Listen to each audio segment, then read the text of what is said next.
Hi all, welcome to Competitive Cracker. ഞാൻ അഞ്ജലി കൃഷ്ണൻ. അപ്പോൾ നമുക്കിന്ന് CSEBയുടെ കുറച്ച് GKയിലെ കുറച്ച് പ്രീവിയസ് ഇയർ ക്വസ്റ്റ്യൻസ് നോക്കാം. അപ്പം GK എന്ന് പറയുമ്പോൾ നമുക്കറിയാം അതിനകത്ത് ഹിസ്റ്ററി ഉണ്ടാകും, ജോഗ്രഫി ഉണ്ടാകും, അതുകൂടാതെ കറണ്ട് അഫയേഴ്സ് ടൈപ്പ് ഓഫ് ക്വസ്റ്റ്യൻസുകൾ, അങ്ങനെ ഓൾ ഓഫ് നമുക്കെല്ലാം കവർ ചെയ്ത് പോകുന്ന ഒരു ഏരിയ ആണ് GK. പക്ഷെ നമുക്ക് GK പഠിക്കാനായിട്ട് എളുപ്പമാണ്, കാരണം അത്ര ഒത്തിരി ഡീപ്പായിട്ടുള്ള ക്വസ്റ്റ്യൻസുകളൊന്നും അല്ല അവിടെ ചോദിക്കുക, അല്ലേ? അപ്പോൾ നമുക്കറിയാം ഇപ്പൊ കേരള ഹിസ്റ്ററി, അതായത് ഇപ്പൊ നമുക്ക് ചരിത്രം എന്ന് പറയുമ്പോൾ അല്ലെങ്കിൽ ഹിസ്റ്ററി എടുത്ത് നോക്കുകയാണെങ്കിൽ കേരള ഹിസ്റ്ററി നോക്കുകയാണെങ്കിൽ നമുക്ക് റിനൈസൻസ് തൊട്ട് അല്ലെങ്കിൽ ഇതുമായിട്ട് റിലേറ്റ് ചെയ്തിട്ടുള്ള ഒരു തിരുവിതാംകൂർ രാജാവിന്റെ ആയാലും റിനൈസൻസ് ഏരിയാസിലായാലും അതുകൂടെ നമുക്ക് ആ സമയത്ത് അല്ലെങ്കിൽ ആ ഏരിയാസിൽ നടക്കുന്ന ആ സമയത്ത് നടക്കുന്ന ആദ്യകാല കലാപങ്ങൾ, ഇങ്ങനെ കുറച്ച് ഏരിയാസുകളൊക്കെ നമുക്ക് പഠിക്കുകയാണെങ്കിൽ നമുക്ക് ഈസി ആയിട്ട് നമുക്ക് ആ ഒരു കേരള ഹിസ്റ്ററി എന്നുള്ളതിൽ നമുക്ക് ആ ഒരു മാർക്ക് സ്കോർ ചെയ്യാനായിട്ട് പറ്റും. അപ്പൊ നമുക്ക് കഴിഞ്ഞ തവണ ചോദിച്ച കുറച്ച് പ്രീവിയസ് ഇയർ ക്വസ്റ്റ്യൻസുകൾ നോക്കാം. അതിൽ ഫസ്റ്റ് ക്വസ്റ്റ്യൻ ഇതാണ്, in which year saint Thomas reached Kerala എന്നാണ് ചോദിക്കുന്നത്. ഏതായിരിക്കും? AD 52, AD 342, AD 68, AD 45. ഏതായിരിക്കും? ഓപ്ഷൻ എ ആണ്, അല്ലെ? AD 52 എന്ത് വരുന്നത്? സെന്റ് തോമസ് കേരളത്തിലേക്ക് റീച്ച് ചെയ്യുന്നത്. അപ്പൊ നമുക്കറിയാം ജീസസ് ക്രൈസ്റ്റ്, യേശു ക്രിസ്തുവിന്റെ അപ്പോസ്തലനായിട്ടുള്ള ഒരാളാണ്, അവരിൽ ഒരാളാണ് യേശു ക്രിസ്തുവിന്റെ അപ്പോസ്തലന്മാരിൽ ഒരാളാണ് ആര്? സെന്റ് തോമസ് എന്ന് പറയുന്നത്. ഇനി അദ്ദേഹം എവിടെയാണ് വന്നത്? കൊടുങ്ങല്ലൂർ, പണ്ടത്തെ മുസരീസിലാണ്, അല്ലെ?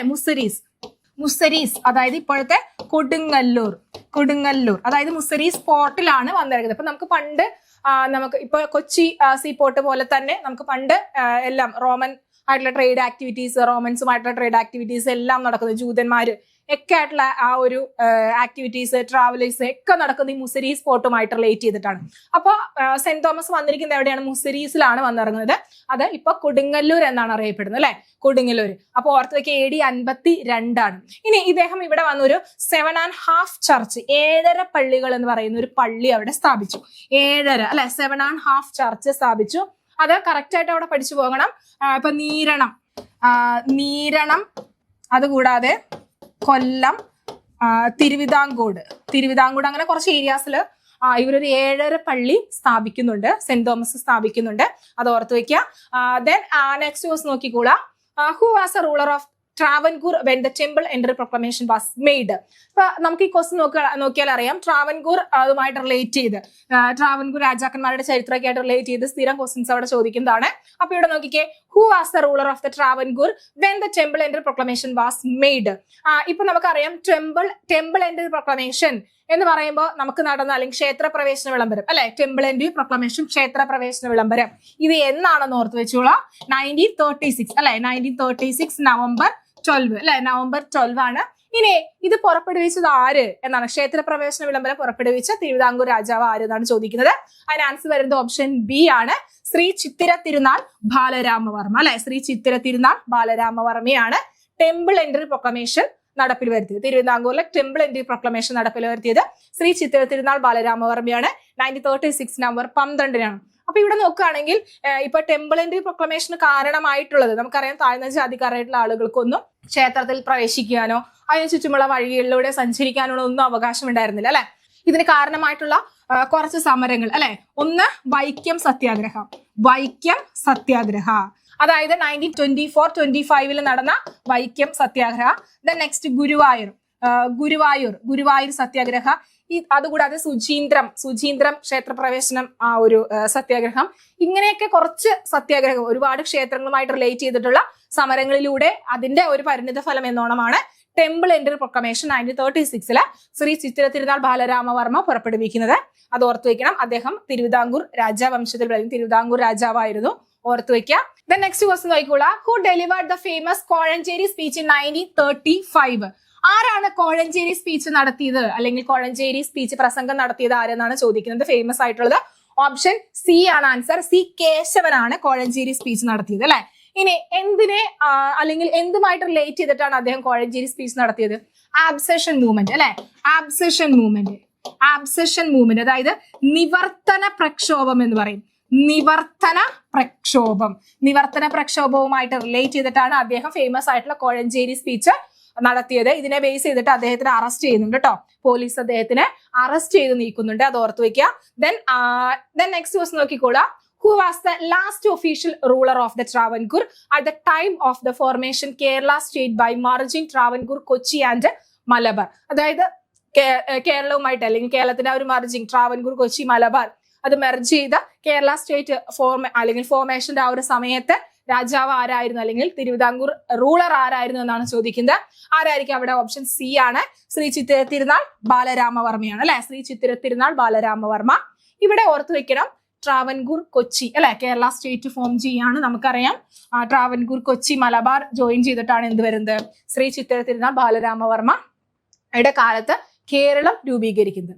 ആ സമയത്ത് റൂളർ ആരായിരുന്നു? ഓർത്തു വെച്ചോളാം, ശ്രീ ചിത്തിര തിരുനാൾ ബാലരാമവർമ്മയാണ്. ഇനി ഇദ്ദേഹം നോക്കുകയാണെങ്കിൽ തിരുവിതാംകൂർ രാജവംശത്തിന്റെ രാജഭരണത്തിന്റെ അവസാനത്തെ ഒരു റൂളർ ആയിരുന്നു ആര്? ശ്രീ ചിത്തിര തിരുനാൾ ബാലരാമവർമ്മ. ഇനി സർ സി പി രാമസ്വാമി അയ്യരൊക്കെ ഇദ്ദേഹത്തിന്റെ ദിവാനായിരുന്നു കേട്ടോ. Sir C P Ramaswamy, sir C P Ramaswamy, sir C P Ramaswamy അയ്യരൊക്കെ ഇദ്ദേഹത്തിന്റെ ദിവാനായിരുന്നു. ഇനി അതുകൂടാതെ അദ്ദേഹം കുറേ മാറ്റങ്ങൾ അല്ലെങ്കിൽ കുറേ ഫോർമേഷൻസുകൾ കൊണ്ടുവന്നിട്ടുണ്ട് തിരുവിതാംകൂർ ആ ഒരു ഭരണ കാലഘട്ടത്തിൽ. അദ്ദേഹം 1931 ഭരണത്തിൽ വരുന്നത് അല്ലെങ്കിൽ ആ ഒരു രാജപദവിയിലേക്ക് എത്തുന്നത് 1931 ഇനി അദ്ദേഹമാണ് കേരളത്തിലെ വ്യവസായവൽക്കരണത്തിന്റെ ഫാദർ അല്ലെങ്കിൽ പിതാവ് എന്നറിയപ്പെടുന്നത്. Father of industrialization, father of industrialization, father of industrialization. അതായത് കേരളത്തിലെ ആ ഒരു വ്യവസായവൽക്കരണത്തിന്റെ പിതാവ് എന്നറിയപ്പെടുന്നത് ശ്രീ ചിത്തിര തിരുനാൾ ബാലരാമവർമ്മയാണ്. ഇനി അതുകൂടാതെ 1945 പ്രാഥമിക വിദ്യാഭ്യാസം, പ്രൈമറി എഡ്യൂക്കേഷൻ നിർബന്ധമാക്കിയിട്ടുള്ള ഒരു രാജാവും എന്ന് പറയുന്നത് ആരാണ്? റൂളറും ശ്രീ ചിത്തിര തിരുനാൾ ബാലരാമവർമ്മയാണ്. പിന്നെ അതുകൂടാതെ കടൽ കടന്നു പോയ ആദ്യത്തെ ഒരു രാജാവ് എന്ന് പറയുന്നത് ശ്രീ ചിത്തിര തിരുനാൾ ബാലരാമവർമ്മയാണ്. അതുകൂടാതെ അദ്ദേഹം ഇപ്പോ നമുക്ക് കാണുന്ന ട്രാവൻകൂർ നമുക്ക് SBIയിലേക്ക് ലയിപ്പിച്ച അല്ലെ, സ്റ്റേറ്റ് ബാങ്ക് ഓഫ് ഇന്ത്യയിലേക്ക് ലയിപ്പിച്ച SBT, അതായത് സ്റ്റേറ്റ് ബാങ്ക് ഓഫ് ട്രാവൻകൂർ അദ്ദേഹമാണ് സ്റ്റാർട്ട് ചെയ്തത്. ആ സമയത്ത് 1945 അത് തുടങ്ങുന്ന ആ ഒരു സമയത്ത് അതിന്റെ പേരെന്ന് പറയുന്നത് ട്രാവൻകൂർ ബാങ്ക് ലിമിറ്റഡ് എന്നായിരുന്നു. അതൊക്കെ ഒന്ന് ഓർത്ത് വെക്കുക.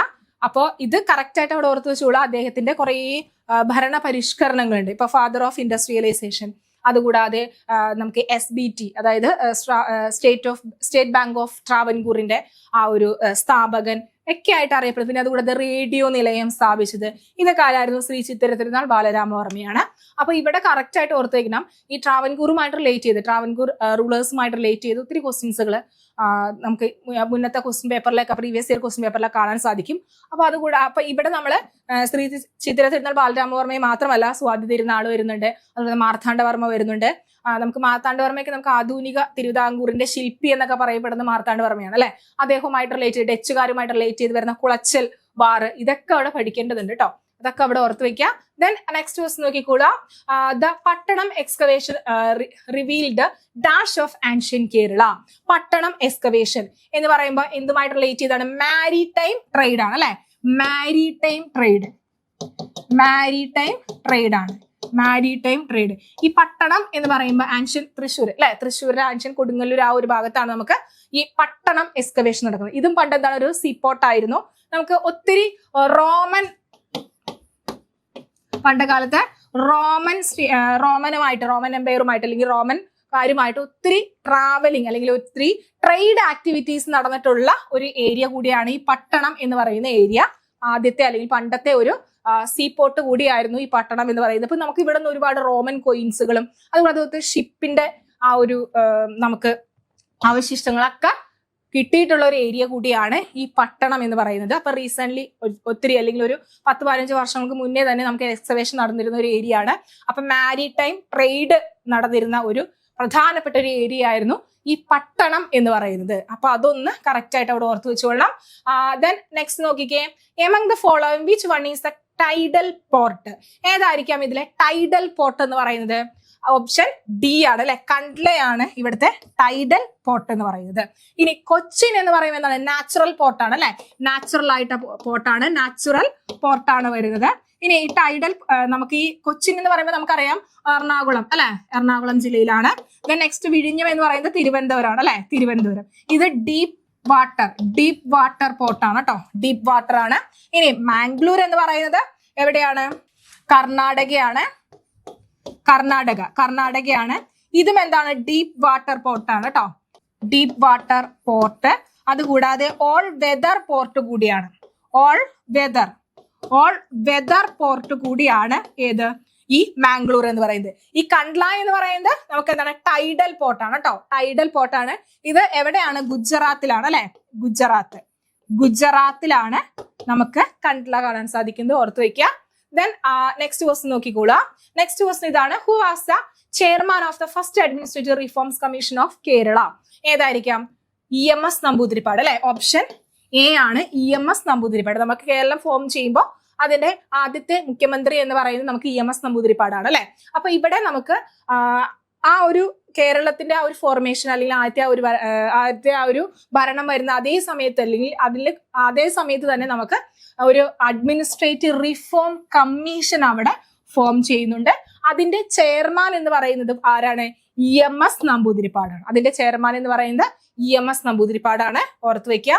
Then next was നോക്കിക്കോളാം. Which district does the Periyar, the largest river in Kerala, originated from? ഏത് ഡിസ്ട്രിക്റ്റിൽ നിന്നാണ് നമുക്ക് ലാർജസ്റ്റ് റിവർ? നമുക്കറിയാം കേരളത്തിലെ ലാർജസ്റ്റ് റിവർ എന്ന് പറയുന്നത് പെരിയാർ ആണ്. 244 കിലോമീറ്റർ ഉണ്ട് അല്ലെ. 244 കിലോമീറ്റർ ഉണ്ട്. ഇത് എവിടെ നിന്നാണ് ഒറിജിൻ ചെയ്യുന്നതെന്നാണ് ചോദിക്കുന്നത്. ഏത് ഡിസ്ട്രിക്റ്റിൽ നിന്നാണ് ചോദിക്കുന്നത്. അപ്പൊ ഏതായിരിക്കും? ഓപ്ഷൻ ഡി ഇടുക്കിയാണ് അല്ലെ. ഇടുക്കി. നമുക്ക് ഇടുക്കിയിൽ എവിടെ നിന്നാണെന്ന് നമ്മൾ കറക്റ്റ് ആയിട്ട് പഠിക്കണം. നമുക്കറിയാം വെസ്റ്റേൺ ഘട്ട് അല്ലെ. പശ്ചിമഘട്ടം. വെസ്റ്റേൺ ഘട്ടിൽ നിന്നാണ് ഉത്ഭവിക്കുന്നത്. വെസ്റ്റേൺ ഘട്ടിലെ ശിവഗിരി അല്ലെ. ശിവഗിരി മലയിൽ നിന്നാണ് നമുക്ക് പെരിയാർ ഉത്ഭവിക്കുന്നത്. അപ്പൊ കേരളത്തിലെ ഏറ്റവും വലിയ 44 നദികളിൽ ഏറ്റവും വലിയ നദി എന്ന് പറയുന്നത് പെരിയാറാണ്. 244 കിലോമീറ്റർ ഉണ്ട് പെരിയാർ. ഇടുക്കി ജില്ലയിലെ വെസ്റ്റേൺ ഘട്ട്സിലുള്ള ശിവഗിരി മലയിൽ നിന്നാണ് ഉത്ഭവിക്കുന്നത്. ഇനി ഇതിന്റെ കുറച്ച് ട്രിബ്യൂട്ടറീസ് ഒക്കെ ഓർത്ത് വയ്ക്കുക. മുല്ലയാറ്, അതുകൂടാതെ കട്ടപ്പനയാറ്, ചെറുതോണിയാറ്, ഇതൊക്കെ നമുക്ക് ഇതിന്റെ മെയിൻ ആയിട്ടുള്ള ട്രിബ്യൂട്ടറീസ് ആണ്.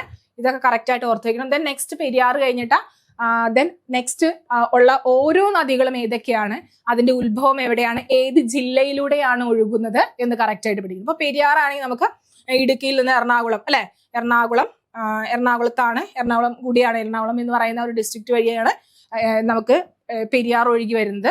അതൊക്കെ ഓർത്ത് വെക്കണം. ഏതൊക്കെ ജില്ലയിലൂടെയാണ്, ഇപ്പൊ പെരിയാർ ആയാലും പമ്പയായാലും ഭാരതപ്പുഴയായാലും ഏത് ജില്ലയിലൂടെയാണ് ഒഴുകുന്നതെന്നും അതുകൂടാതെ അതിന്റെ ഉത്ഭവ സ്ഥാനം എവിടെയാണ്, അതുകൂടാതെ എത്ര കിലോമീറ്റർ ആണ് ഇത് ഒഴുകുന്നത്, ഇതിന്റെ ട്രിബ്യൂട്ടറീസ് ഏതൊക്കെയാ, ഇതിൽ സ്ഥാപിക്കപ്പെട്ടുള്ള അണക്കെട്ടുകൾ ഏതെല്ലാം എന്നൊക്കെ കറക്റ്റ് ആയിട്ട് അവിടെ പഠിച്ചു പോകണം. വെരി വെരി ഇമ്പോർട്ടന്റ് ആണ് റിവേഴ്സ് എന്ന് പറയുന്ന ഏരിയ.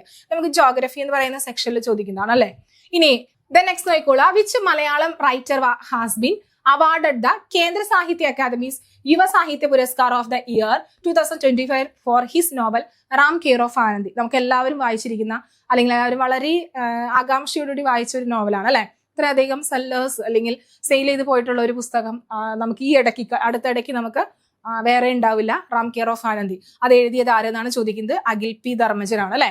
അഖിൽ പി ധർമ്മജനാണ്. ഓപ്ഷൻ സി ആണ് അവിടെ ആൻസർ ആയിട്ട് വരുന്നത്. അദ്ദേഹത്തിന്റെ മറ്റു വർക്കാണ് രാത്രി 12-ന് ശേഷം എന്ന് പറയുന്ന ഒരു ടെക്സ്റ്റ് കൂടി അതിനുശേഷം റാം കെയർ ഓഫ് ആനന്ദിക്ക് ശേഷം ഇറങ്ങിയിട്ടുണ്ട് അല്ലെ. അപ്പൊ അത് ഓർത്ത് വെക്കാം.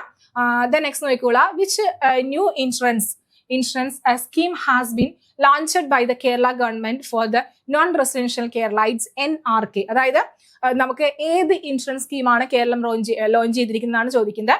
നോൺ റെസിഡൻഷ്യൽ കേരളൈറ്റ്സിന് വേണ്ടിയിട്ടുള്ള ഏത് ഇൻഷുറൻസ് എന്നാണ് ചോദിക്കുന്നത്. ഏതായിരിക്കാം ഇൻഷുറൻസ്? ഓപ്ഷൻ ഡി ആണ്. നോർക്ക കെയർ ആണ്. നോൺ കേരള അല്ലെങ്കിൽ നോൺ റെസിഡൻഷ്യൽ കേരളൈറ്റ്സിന് വേണ്ടിയിട്ട് വരുന്ന ഒരു ഇൻഷുറൻസ് സ്കീമാണ് നോർക്ക കെയർ എന്ന് പറയുന്നത്. ഓക്കെ, അപ്പൊ ഇത്രയാണ് നമുക്ക് പ്രീവിയസ് ഇയർ ക്വസ്റ്റ്യൻസ് വരുന്നത്. അപ്പൊ കേരള എന്ന് പറയുമ്പോൾ കേരളവുമായിട്ട് റിലേറ്റ് ചെയ്ത ക്വസ്റ്റ്യൻസുകളാണ്. ഇപ്പൊ കേരള ഹിസ്റ്ററി, കേരള ജോഗ്രഫി, കുറച്ച് കറന്റ് അഫയേഴ്സുമായിട്ടുള്ള ക്വസ്റ്റ്യൻസുകൾ, ഇതെല്ലാം നമുക്ക് കേരളവുമായിട്ട് പഠിക്കുകയാണെങ്കിൽ നമുക്ക് ഈസി ആയിട്ട് നമുക്ക് ആ ഒരു ഏരിയ നമുക്ക് കവർ ചെയ്തെടുക്കാനായിട്ട് പറ്റും. നമുക്കിവിടെ CSEBയുടെ ആ ഒരു പുതിയ ഒരു 3 month ബാച്ച് നമുക്കിവിടെ സ്റ്റാർട്ട് ചെയ്യുന്നുണ്ട്.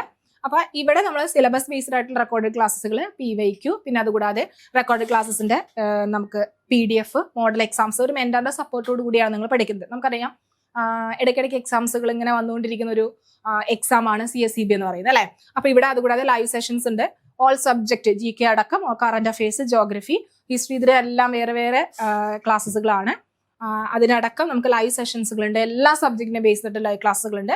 പിന്നെ സ്പെഷ്യൽ മെന്റർഷിപ്പ് പ്രോഗ്രാം, പിന്നെ അതുകൂടാതെ PYQ ഡിസ്കഷൻസുകൾ അടക്കവും നമുക്ക് ഇവിടെ കിട്ടുന്നുണ്ട്. ഈ ബാച്ചുമായിട്ട് റിലേറ്റ് ചെയ്ത എന്തെങ്കിലും ഡൗട്ട്സുകൾ ഉണ്ടെങ്കിൽ കോൺടാക്ട് ചെയ്യുക. 8921440580 എന്ന് പറയുന്ന നമ്പറിലേക്ക് കോൺടാക്ട് ചെയ്യുക. അപ്പോൾ വീഡിയോ ഇഷ്ടമായെങ്കിൽ ലൈക്ക് ചെയ്യുക, ഷെയർ ചെയ്യുക, സബ്സ്ക്രൈബ് ചെയ്യുക. നമുക്ക് മറ്റ് PYQ ക്വസ്റ്റ്യൻസുകളുമായിട്ടും കുറച്ച് ഡീറ്റെയിൽ ആയിട്ട് ക്ലാസ്സുമൊക്കെ ആയിട്ട് നെക്സ്റ്റ് ക്ലാസ്സിൽ കാണാം. Thank you.